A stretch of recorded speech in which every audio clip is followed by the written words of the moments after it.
नमस्कार, परभणी न्यूजमध्ये आपलं स्वागत करतो. मी दिलीप बनकर. पाहूया आजच्या ठळक घडामोडी. ही पृथ्वी शेषाच्या मस्तकावर तरली नसून कष्टकरी कामगाराच्या तळहातावर तरली. पंडित टोमके महाराष्ट्र उपाध्यक्ष यांचे प्रतिपादन. परभणी शहरातील बसस्थानक परिसरातील साहित्य सम्राट अण्णाभाऊ साठे यांच्या पुतळ्यासमोर 106व्या जयंतीच्या निमित्ताने कार्यक्रम आयोजित करण्यात आला होता.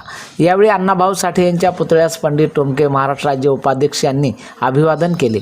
त्यानंतर अभिवादन कार्यक्रमात पत्रकारांनी विचारलेल्या प्रश्नांना उत्तर देत पंडित टोमके महाराष्ट्र राज्य उपाध्यक्ष रिपब्लिकन पार्टी ऑफ इंडिया यांनी प्रतिपादन केले की ते म्हणाले की ही पृथ्वी शेषाच्या मस्तकावर तरली नसून पृथ्वी कष्टकरी कामगाराच्या तळहातावर तरली आहे, अशी गर्जना थोर साहित्यिक लोकशाहीर अण्णाभाऊ साठे यांनी गर्जना केली होती.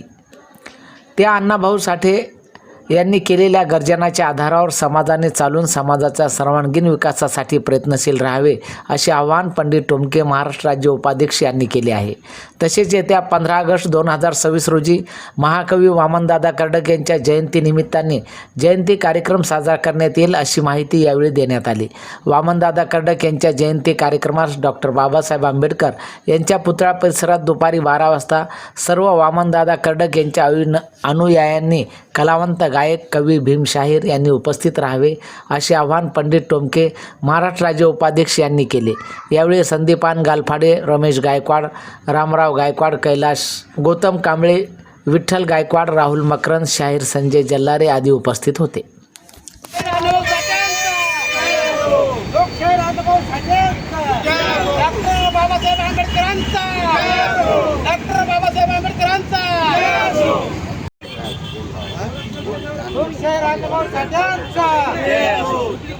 ही पृथ्वी शेषाच्या मस्तकावर तरली नसून कामगार कष्टकरी यांच्या तळहातावर तरलेली आहे.